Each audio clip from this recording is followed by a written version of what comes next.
ఇక్కడికి వచ్చిన మీడియా మిత్రులందరికీ పేరు పేరున అందరికీ దండాలు పెడుతున్నా. ఎందుకంటే ఇక్కడ మేము కెమెరాల ముందు ఎంత పర్ఫామ్ చేసినా ఫ్రమ్ ద ఫస్ట్ డే మీరందరూ మమ్మల్ని జనాల దగ్గరికి తీసుకుపోయే దాంట్లో చాలా అంటే చాలా పెద్ద పాత్ర పోషించిండ్రు. అందుకు మీ అందరికీ నేను జీవితాంతం రుణపడి ఉంటా.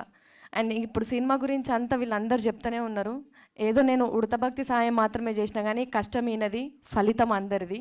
చాలా కష్టపడినాడు సినిమా చేసేటప్పుడు. అంటే ఒక్కొక్క రోజు ఒక్కొక్కటి తలుసుకున్నా కూడా అది చెప్పుకోవడానికి మాటలు రావు, కళ్ళకి వెళ్ళి నీళ్ళు గారుడు తప్ప. సో అంత మంచి కష్టం కూడా మాకు ఒక మెమొరీ లాగా ఉండిపోయింది. ముగ్గురితో స్టార్ట్ అయింది సినిమా. రాకేష్ గారు, అంజన్న, చరణ్ అన్న ముగ్గురితో స్టార్ట్ అయ్యి దాని తర్వాత వంశీ శేఖర్ అన్న వాళ్ళ హ్యాండ్ పడంగానే చాలా అంటే చాలా లక్కీగా ఫీల్ అయినాం మేము. ఆ తర్వాత శ్రీనివాస్ గౌడ్ గారు ఈ ఈ ప్యాటర్న్లకు రాగానే అసలు ఇంకా మా ఆనందానికి మా మా కష్టానికి ఇట్లాంటి కష్టాలు ఇంకా ఎన్నైనా ఎదుర్కోవచ్చు అనే ఒక భరోసా వచ్చింది. అంటే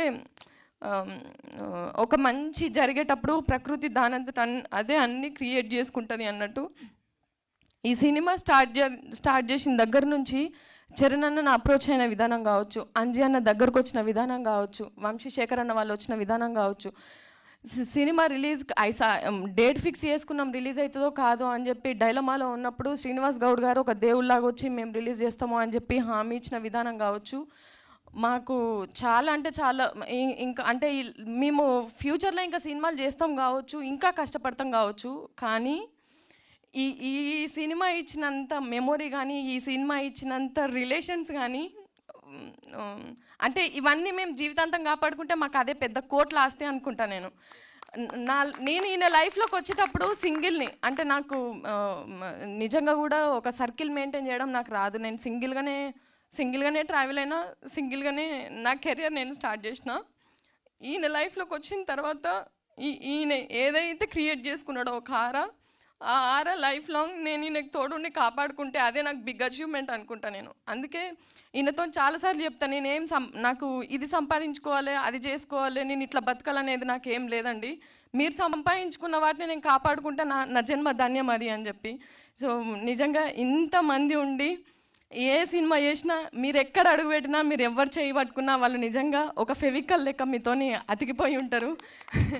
మిమ్మల్ని వదులుకోవాలని ఎవరు అనుకోరు. అంటే ఒక ఫ్రెండ్ లాగా లేకపోతే ఒక రిలేషన్ లాగా వచ్చిన వాళ్ళే మిమ్మల్ని వదులుకోవడానికి ఇష్టపడకపోతే, నేను మిమ్మల్ని కష్టంలో వదిలిపెట్టి మీరు కష్టం మీరు పడండి, ఫలితం వచ్చిన తర్వాత మనం అనుభవిద్దాం కదా అని నేను ఎట్లా అంట. అందుకే ప్రతి దాంట్లో కూడా నేను ఉండాలనే స్వార్థంతో ప్రతి మూమెంట్లో కూడా నేను ఉండాలి, నేను ఉంటే కొంచెమన్నా నేను షేర్ చేసుకొని ఆయనకు తలనొప్పి తగ్గించేదాన్ని అయితే కావచ్చు కదా అని ప్రతి దాంట్లో కూడా నేను బిడ్డను వేసుకొని తిరుగుతున్నాను అనమాట. చాలామంది అంటున్నారు, అంటే సినిమా ప్రమోషన్స్ కదా చిన్న పాపను పట్టుకొని ఇంతగానో అది చేయడం అవసరమా అట్లా అని చెప్పి. కష్టపడుతున్నది నా భర్త కదా, ఎదురింటోళ్ళు పక్కింటోళ్ళు అయితే నిజంగానే సుట్టం సూపు లెక్క పోతుంటేనేమో, కానీ నా పెన్మిటి కాబట్టి నేను పక్కకుంటేనే ఆ ధైర్యం నాకు ఉంటుంది అనే ఒక ఆశతోని ఇట్లా పోతున్నా. సో సినిమాలో పనిచేసిన తండ్రిగా పనిచేసిన లోహిత్ అన్న నన్ను ఇక్కడ కూడా నన్ను మాట్లాడినారా, ఇక్కడ కూడా నన్ను తొక్కేస్తారా మీరు? మాట్లాడినాయండి నన్ను కొంచెం. సో లోహిత్ అన్న కావచ్చు, మధు అన్న అండ్ లతక్క, వీళ్ళందరి గురించి ఎంత చెప్పుకున్నా తక్కువే. అంటే లొకేషన్లోకి వెళ్ళిన తర్వాత ఈయనని చూసుకొని నేను చాలా రిలాక్స్గా కూర్చుంటుండే. ఎందుకంటే ఇక్కడ కూడా నేను కొంచెం జాగ్రత్తగా చూసుకోవాలా ఏమన్నా, అంటే మైండ్ ప్రెషర్ అనేది భార్యకే అర్థమవుతుంది, కొంచెం చుట్టూన్న వాళ్ళకంటే కూడా ఆ వైబ్ ఏందనేది తెలుస్తుంటుంది, నేను టెన్షన్ పడుతున్నాడా ఏంది అనేది ముఖం చూసినప్పుడు. కానీ నేను లొకేషన్లో ఉన్నప్పుడు కొంచెం రిలాక్స్గా ఉంటే, ఎందుకంటే నేను చూసుకున్న దానికంటే 100% వీళ్ళు చాలా అంటే చాలా కేరింగ్గా చూసుకుంటుండే. సో ఎస్పెషల్లీ అంజీ అన్న అండ్ చరణ్ అన్న, మీరు ఈ సినిమాకు దొరికిన అదృష్టం అనుకుంటా నేను. ఎందుకంటే అన్నాని ఏ ముహూర్తంలో పిలిచిండో కానీ సొంత తమ్ముళ్ళని ఎట్లా చూసుకున్నారో అంతకంటే ఎక్కువ చూసుకున్నాడు. సో నీకు ఈ సినిమా వరకు మాత్రమే తమ్ముడు కాదు, జీవితాంతం తమ్ముడే. అన్నిటిని భరించాలి, అన్నిటిని తట్టుకోవాలి, ఏ రాత్రి ఫోన్ వచ్చినా ఎత్తాలి, ఏ రాత్రి మెసేజ్ పెట్టినా రిప్లై ఇవ్వాలి. సో అట్లుంటుంది మనతోని. Thank you so much. మళ్ళీ ఒకసారి నేను అంటే పేరున అందరు చెప్పిండ్రు కదా, మళ్ళీ నేను చెప్తే ఇప్పటికే లేట్ అయిపోయిందని చెప్పేసి మా ఆయన పక్కకుండి చేతులు కాళ్ళు కళ్ళు పిసుకుతుంటారు.